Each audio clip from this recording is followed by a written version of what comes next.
Por enquanto, está tudo certo? Alguma dúvida por enquanto? Se eu somar essa curva do potencial atrativo com a curva do potencial repulsivo, eu vou ter o seguinte, olha, em distâncias maiores, eu só tenho a contribuição do potencial atrativo. Mas à medida em que a distância entre o cátion e o ânion vai ficando pequena, é possível notar uma contribuição de potencial repulsivo. Até que vai chegar um momento, uma dada distância, onde o repulsivo predomina sobre o atrativo. Então, se eu somar essas duas curvas, eu vou ter uma coisa assim, ó.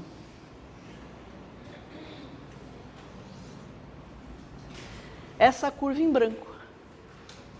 Então, essa curva em branco é a somatória do potencial atrativo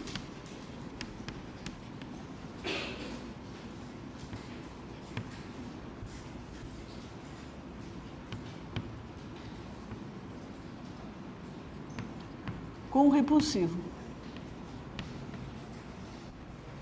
Então, eu somei. Ficou feio isso, né? Vou fazer mais bonitinho assim, ó. Potencial atrativo mais potencial repulsivo.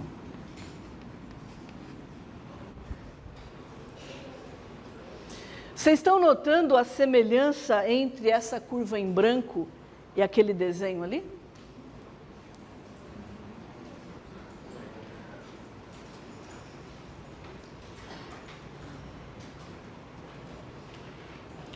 Isso aqui é um poço que representa o potencial atrativo. Isso aqui também é um poço que representa, só que aqui agora ele é formado pelo atrativo e pelo repulsivo. Uma bolinha que se desloque nessa superfície, ela vai ficar presa nesse poço se a energia cinética, a energia repulsiva, for menor do que a energia atrativa, do que o potencial atrativo. Tá certo? E aqui é a mesma coisa, olha, eu vou aproximando, né? Isso aqui está medindo a distância entre cátion e ânion. Eu vou aproximando o cátion do ânion. Opa, começa a aparecer um potencial atrativo, só que à medida em que eles ficam próximos, começa a ter um potencial repulsivo que vai se manifestando, não treme assim não, tá? Que vai se manifestando até a hora em que o repulsivo e o atrativo se equilibram. E se eu quiser aproximar mais o cátion do ânion, eu tenho que dar uma energia muito grande. Então, para eu diminuir a distância entre o cátion e o ânion, eu preciso usar de muita energia.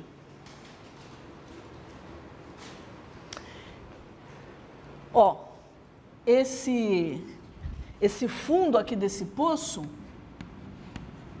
vai corresponder a um R que é igual a quem? O que é esse R, que é o fundo do poço que eu acabei de marcar?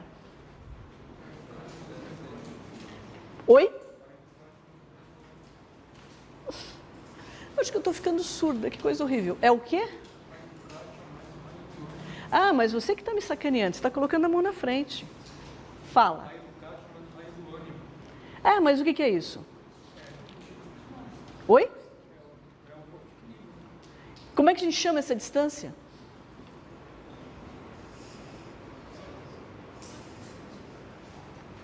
Como é que a gente chama essa distância? O que é esse D? É a distância da ligação iônica.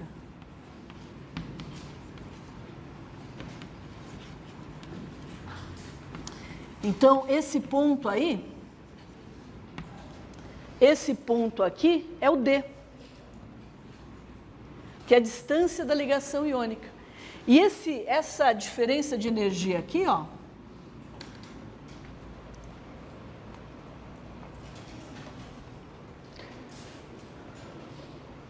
essa diferença de energia aqui, quem que é?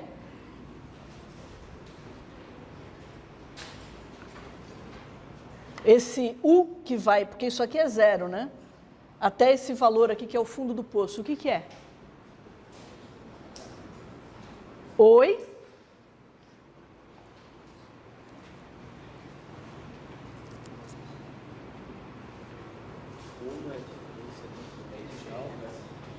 É energia de ligação.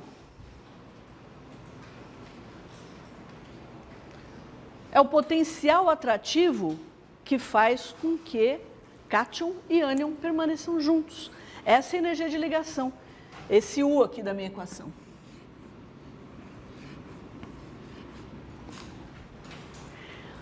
Quanto mais fundo for esse U, mais difícil é eu separar cátion e ânion, porque mais energia eu tenho que dar, mais fundo é esse poço. Mais energia eu tenho que dar para separar o cátion do ânion. Como é que eu separo o cátion do ânion? Aumentando a temperatura. Por quê? Alex, né? Seu nome? Errei. Ítalo. Errei total. Imagina um cátion preso por uma força eletrostática, um ânion. Você está dando energia. Esse cátion e esse ânion, eles não estão parados, eles estão vibrando. À medida em que você dá mais energia, eles vão vibrar com uma amplitude maior. Até que se você subir suficientemente a temperatura, você separa o cátion do ânion. Tá certo? Separar significa dar energia suficiente para levá-los a uma distância infinita, o suficientemente grande para que o potencial não seja mensurável. Tá certo? Ao aumentar a temperatura, eu estou fazendo como naquele exemplo. Eu estou favorecendo, é como se eu estivesse favorecendo o potencial repulsivo. Pelo amor de Deus, hein? Não estou falando da dependência de U com a temperatura. Eu estou dizendo que qualitativamente é como se eu estivesse favorecendo o potencial repulsivo. Vocês entenderam essa curva? Esse tipo de curva aqui a gente chama de poço de potencial, no jargão acadêmico. Uma curva como essa aqui é um poço de potencial.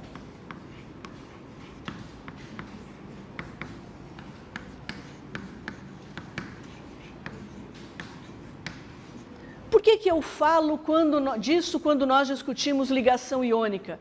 Porque esses poços de potencial, eles são usados para descrever um número muito grande de interações. Todo tipo de interação, entre moléculas, entre átomos, eu posso usar interação de partículas em coloide, né? Equilíbrio elétrico de partículas coloidais. Eu sempre posso usar um potencial desse tipo. E se vocês entenderem do que ele é feito, que ele sempre tem uma contribuição de um potencial repulsivo e de um potencial atrativo. Essa é uma ideia que eu espero que vocês assimilem, porque entender o que é repulsivo e entender o que é atrativo ajuda a que a gente entenda muitas vezes a natureza da interação, ou uma dada propriedade que a gente quer descrever. Quando começa a ter a força de repulsão, a força de atração vai ser sempre maior para a gente continuar se aproximando até chegar? Até chegar na distância de equilíbrio, que é a distância de ligação. Quando elas se equilibram, aí não. Aí se eu quiser aproximar mais os átomos para uma distância menor do que a distância de equilíbrio, é claro que esse meu desenho aqui, né, é um desenho qualitativo, né? Mas se eu quiser aproximar mais os átomos, eu tenho que dar uma energia muito grande. A gente chama isso aqui de uma barreira de potencial. Mas quando elas se equilibram, tem interação de conjunto, Estão tanto em contato como definido pelos raios iônicos. Como é que a gente sabe? Como é que a gente sabe qual que é? A gente sabe que se você pega um átomo neutro, por exemplo, e tira um elétron de um átomo neutro, o que acontece com o tamanho do átomo? O que vocês acham que acontece com o tamanho do átomo? Aumenta ou diminui? Ou fica igual? Boa pergunta, né, professora?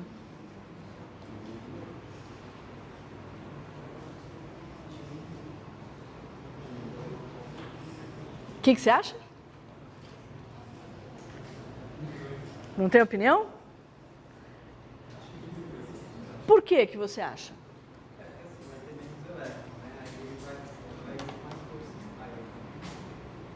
Lógico. Estou tirando um elétron. aí o núcleo vai atrair mais intensamente os elétrons remanescentes. Então, quando eu formo um cátion, o tamanho do cátion é menor do que o tamanho do átomo neutro. Isso é uma coisa que eu espero. E quando eu formo um ânion, é o contrário. Eu estou colocando carga em uma camada que geralmente já tem elétron. E aí o que acontece? Repulsão. Olha que legal. Aqui eu estou falando da ligação iônica, mas a sua pergunta me permite falar também do que acontece no átomo. Também é um balanço de força atrativa e repulsiva. Ele descreveu a atrativa quando você forma o cátion, e eu estou falando para vocês da repulsiva.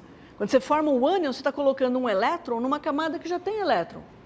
Então, quem está predominando aí é a repulsão dos elétrons daquela camada. Então, aumenta o tamanho do átomo. Agora, como é que eu sei, experimentalmente, como é que eu meço? Porque uma coisa... Como é que eu vou medir tamanho de átomo, gente? Vocês já pararam para pensar?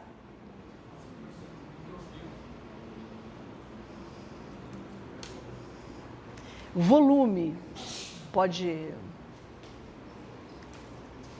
mais raios atômicos, você pode chegar em volume, aí eu concordo com você. Não tem uma régua, né? Tamanho de átomo, a dimensão de átomo é da ordem de Angstrom, né? Aí não tem uma reguinha que eu vou lá para medir um átomo. Eu uso técnicas, recursos instrumentais. Por exemplo, se eu tenho um composto iônico, eu posso usar difração de raio-x para tirar informação sobre planos, né? Então, são técnicas instrumentais que eu uso para obter essas informações. A tabela periódica, ela conta para a gente como que o tamanho dos átomos varia. E o tamanho dos cátions e dos ânions eu posso inferir dessa abordagem, dos valores que a tabela periódica me dá. Certo?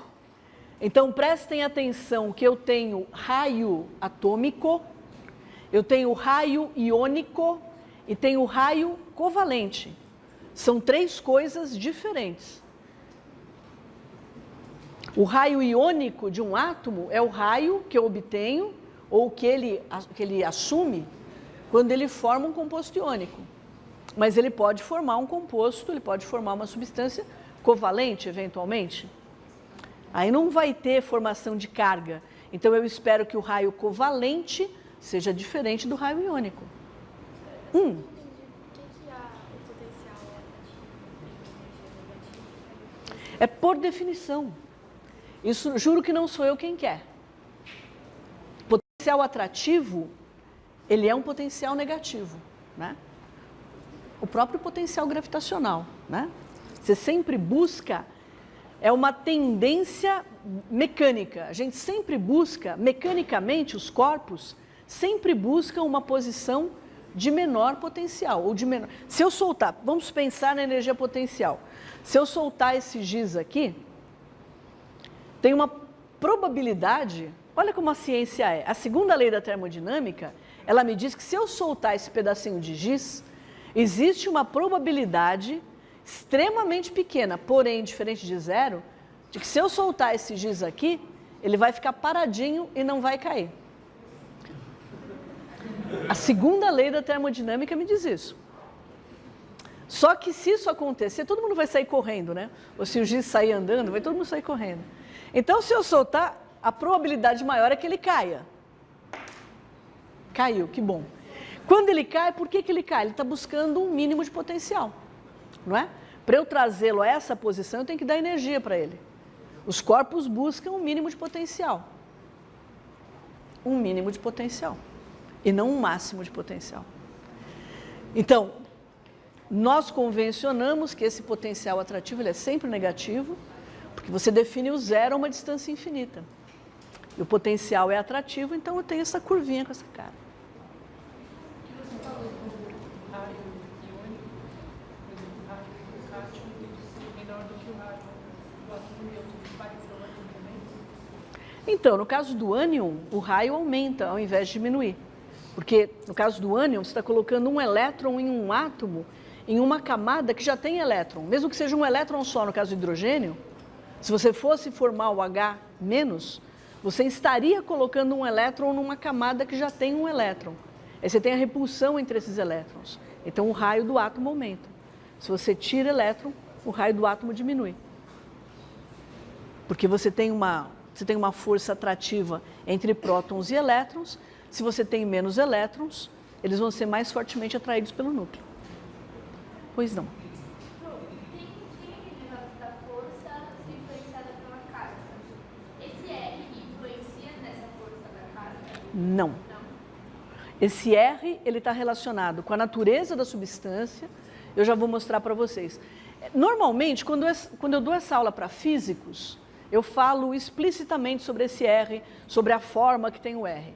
Quando eu falo para os alunos da farmácia bioquímica, eu não acho que seja uma informação relevante. Então, nesse R aí está embutido. Na verdade, nesse R tem uma informação de carga, sim, como eu vou mostrar para vocês. Mas o que é relevante é a informação sobre R e sobre o empacotamento dos íons. Porque substâncias iônicas diferentes têm empacotamentos de íons diferentes. E esse empacotamento, se eu quisesse tirar essa constante de proporcionalidade daqui, como eu já falei para vocês, eu teria que colocar 1 sobre 4πε e teria que colocar aqui também uma constante, que é a constante de Madelung, que reflete exatamente esse empacotamento. Como nós não vamos fazer nada com a constante de Madelung, eu só conto para vocês que ali devia ter uma constante, que leva em conta a natureza do composto iônico.